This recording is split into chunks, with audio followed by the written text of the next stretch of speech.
by the state in Switzerland.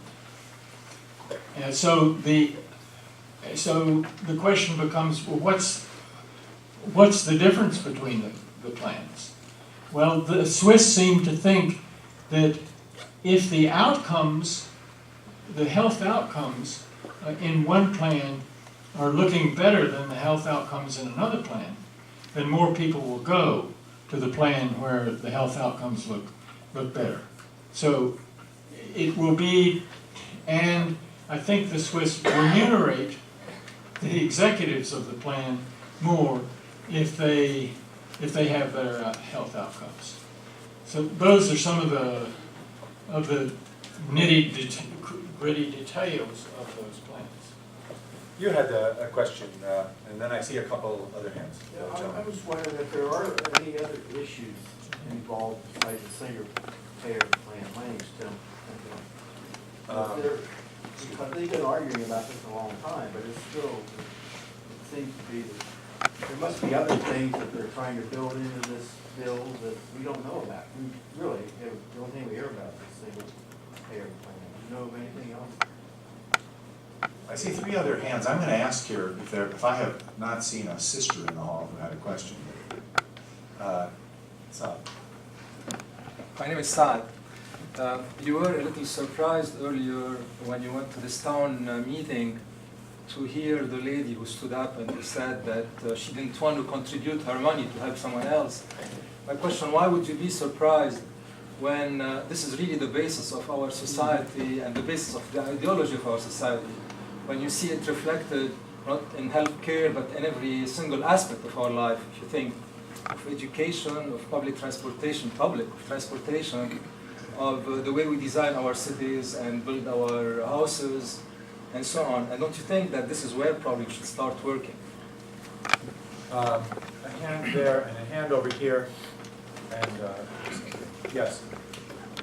Yes, I want to know what you thought of a certain idea, but actually the gentleman here, I didn't want to address your question, if I may, briefly, regarding the difference between, say, a single payer and having multiple nonprofits.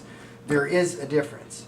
They found in countries that do have multiple, say, nonprofit health insurers, private insurers, as opposed to a single payer, the administrative costs are still higher.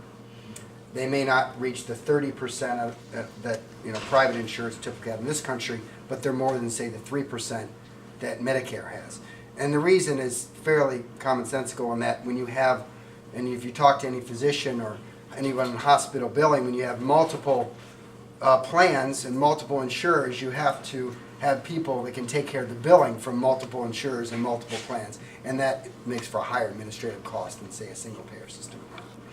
But the question I wanted to have for you is that, and this is something that right now we have this bill that's coming through. It may have a public option, it may not.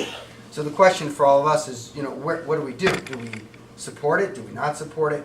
And something that has been put forward by Physicians for a National Health Program.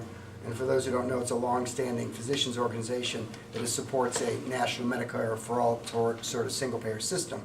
As put forward is that even with a public option, it may be problematic.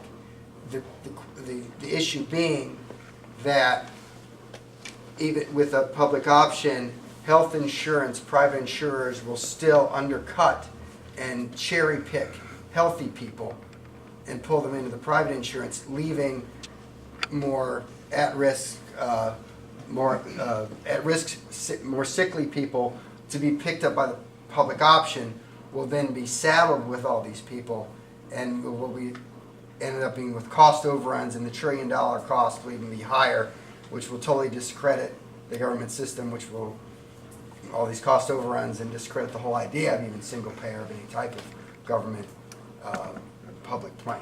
But anyway, I want to know what you thought of it. What's your name? My name is Nathan. What? Nathan? Okay. And Bob, a couple comments. First, California has actually passed single-payer. The legislature passed it. The governor vetoed it. So we're almost there in one state now.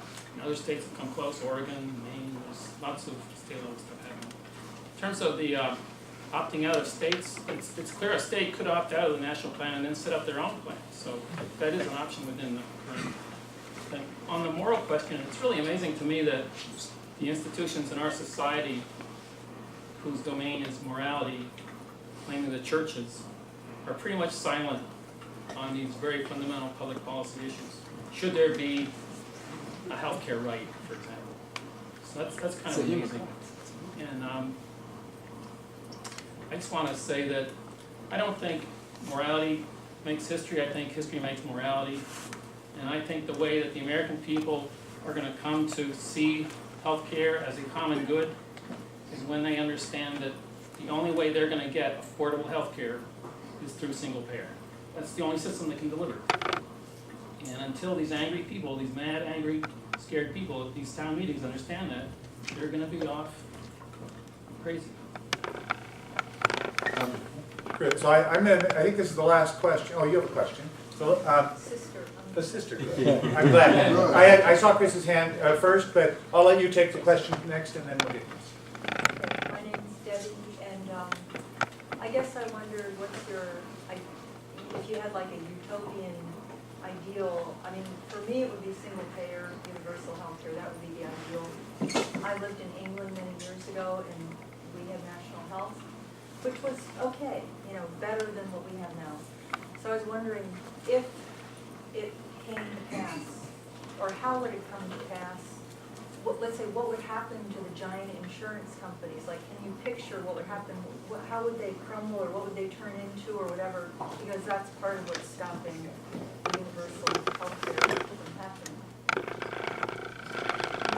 And Chris, the last question, and Sure.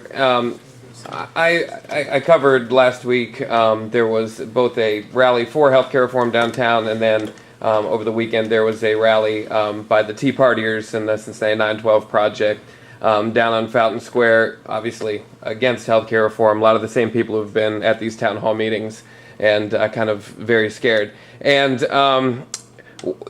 really, we haven't really seen a Republican plan put forth in Congress as far as what their view of healthcare reform, because they do state from time to time that they are interested in reforms. But two of the criticisms that were voiced down in Fountain Square, and Steve Shabbat was down there voicing these criticisms as well, was why don't we open up insurance to be able to compete across state lines, and why don't we focus on tort reform first? So if you could address those criticisms from the other side, I think it would be beneficial to the overall conversation.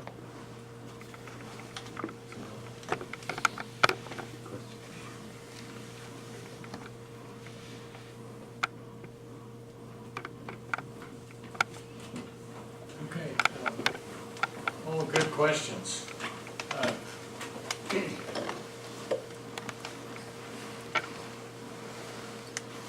Yeah, Tim, you asked the question about what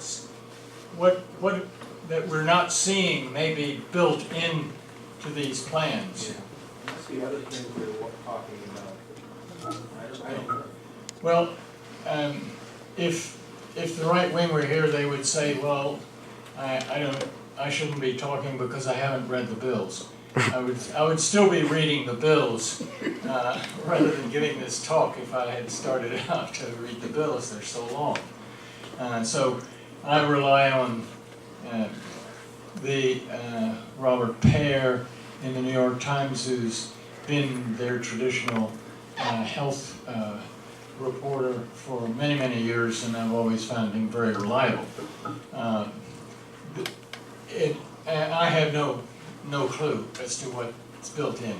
I have no clue about what some ambiguities, loopholes, and the like may be. Obviously, Mr. Wilson from, where was it, South Carolina, found a loophole which did not absolutely restrict abortion. You could get under his interpretation of the House bill, it was possible to that someone could get abortion which would be partially paid for by the legislation.